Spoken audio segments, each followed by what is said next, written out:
بسم اللہ الرحمن الرحیم۔ اللہ کے عظیم فضل و احسان سے ہم اپنی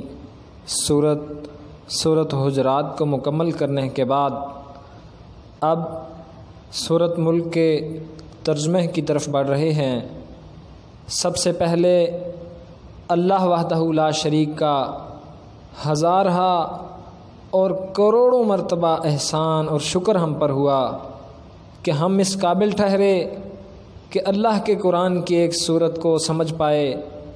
اس کا ذوق ہمارے دلوں میں رب نے پیدا کیا اور ہم اس کی تکمیل کو پہنچے،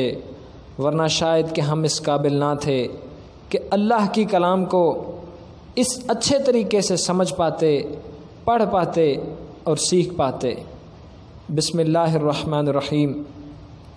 سورت ملک قرآن پاک کی 29ویں پارے کی پہلی صورت ہے، اور سورت ملک اپنے فضائل کے اعتبار سے حرف عام میں بھی اور خاص اصطلاحوں میں بھی معاشرے میں ایک بھرپور مقام رکھتی ہے، اور اس کی فضیلت میں کئی روایات آتی ہیں۔ حضرت ابو ہریرہ رضی اللہ عنہ سے روایت ہے کہ رسول اللہ صلی اللہ علیہ وسلم نے فرمایا، ان سورتم من القرآن 30 آیہ، لوگو قرآن کے اندر ایک سورت ہے جس کی 30 آیات ہیں، شفعت لرجل حتی غفر لہ، وہ بندے کی سفارش کریں گی یہاں تک کہ اس بندے کو معاف کر دیا جائے گا۔ اور فرمایا کہ وہ سورت ملک ہے، یعنی انسانوں کی بخشش اور سفارش کا بہت بڑا ذریعہ اللہ نے سورت ملک کو بنایا ہے، سبحان اللہ۔ اور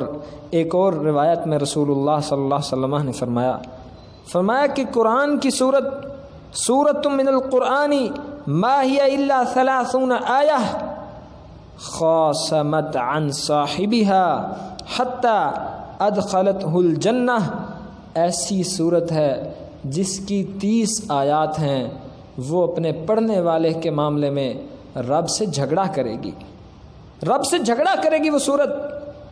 یہاں تک کہ اس بندے کو جنت میں داخل کروا کے چھوڑے گی اللہ کی رحمت کے ساتھ۔ یہ اعزاز اور یہ مقام بھی میرے رب نے سورت الملک کو دیا ہے، اور اس سورت کا ترجمہ پڑھنا، اس کو سمجھنا انسان کے لیے بہت بڑی خوش نصیبی کی بات ہے، کیونکہ اس کے آنکھوں کے سامنے اس کو جنت کا داخلہ نظر آ رہا ہے کہ اس صورت کے ذریعے سے میرا رب مجھ سے خوش ہو کے مجھے جنت کا مہمان بنانے والا ہے، سبحان اللہ۔ اور اس صورت کی اہمیت میں اللہ کے نبی صلی اللہ علیہ وسلم کا معمول بہت بڑی دلیل ہے۔ صحابی فرماتے ہیں کہ اللہ کے نبی صلی اللہ علیہ وسلم فرماتے ہیں کہ رسول اللہ صلی اللہ علیہ وسلم سورت ملک پڑھے بغیر سویا ہی نہیں کرتے تھے، یعنی یہ نہیں ہو سکتا کہ محمد رسول اللہ صلی اللہ علیہ وسلم کی آنکھ لگ جائے اور انہوں نے سورت ملک کی تلاوت نہیں کی، سبحان اللہ۔ یعنی سورت ملک کی ضرور تلاوت کرتے، بلکہ ایک روایت میں تو سورت سجدہ کے بارے میں بھی آتا ہے کہ اللہ کے نبی صلی اللہ علیہ وسلم الف لام میم تنزیل یہ سورت بھی پڑھتے اور پھر سوتے، یہ بھی سورت ملک کی فضیلت میں ہے، اور یہ ترمذی میں روایت موجود ہے۔ اور یہ سورت ملک اللہ رب العزت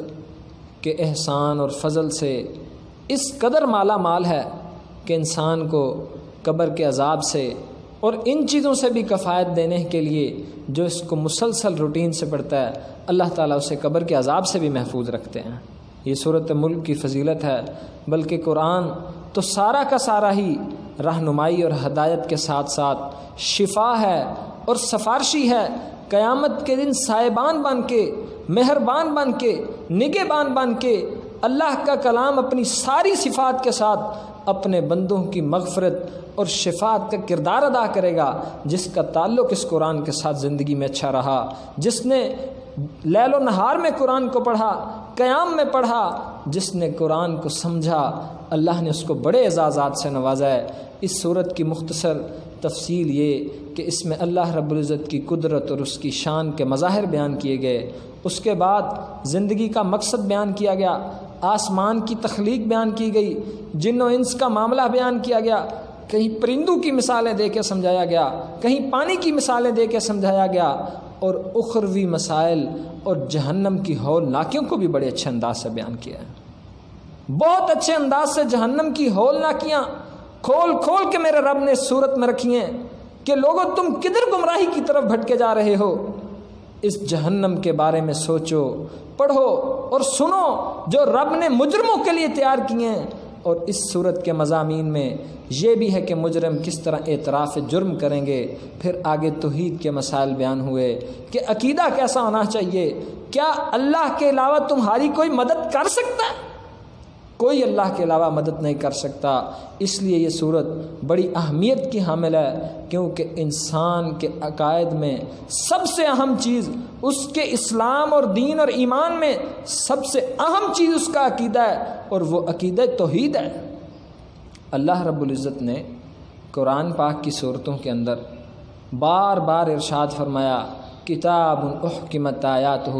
ثم فصلت من لدن حکیم خبیر اللہ تعبدوا الا اللہ۔ یہ قرآن ایسی کتاب ہے جس کی آیات کو ہم نے محکم بنایا ہے، جس کے باتوں کو ہم نے تفصیل سے کھول کھول کے اس کی آیات رکھی ہیں، اور ہم نے اس میں بیان یہ فرمایا اللہ تعبدوا الا اللہ، کہ لوگو تم اللہ کے علاوہ کسی کو شریک مت ٹھہرانا۔ تو یہ عقیدے کا اہم ترین مسئلہ اس میں بیان ہوا ہے۔ بلکہ عقیدے کی بات چل پڑی تو ذکر کرتا جاؤں۔ عقیدہ عزیز ساتھی و سامعین اس قدر ضروری ہے، اگر انسان کی ساری زندگی نیکیوں سے بھری ہوئی ہو، جگہ جگہ صالح اعمال ہوں، نمازیں ہوں، تہجدیں قیام ہو، اذکار تلاوتیں ہوں، حتیٰ کہ اللہ کے راستے میں قتال جیسی نیکیاں بھی موجود ہوں، لیکن اگر اس کے عقیدے میں کہیں شرک کی آمیزش آ گئی، اس کا سارے کے سارے عمل ضائع اور برباد کر کے رکھ دیے جائیں گے۔ عاملۃ ناصبہ تصلی نارا حامیہ،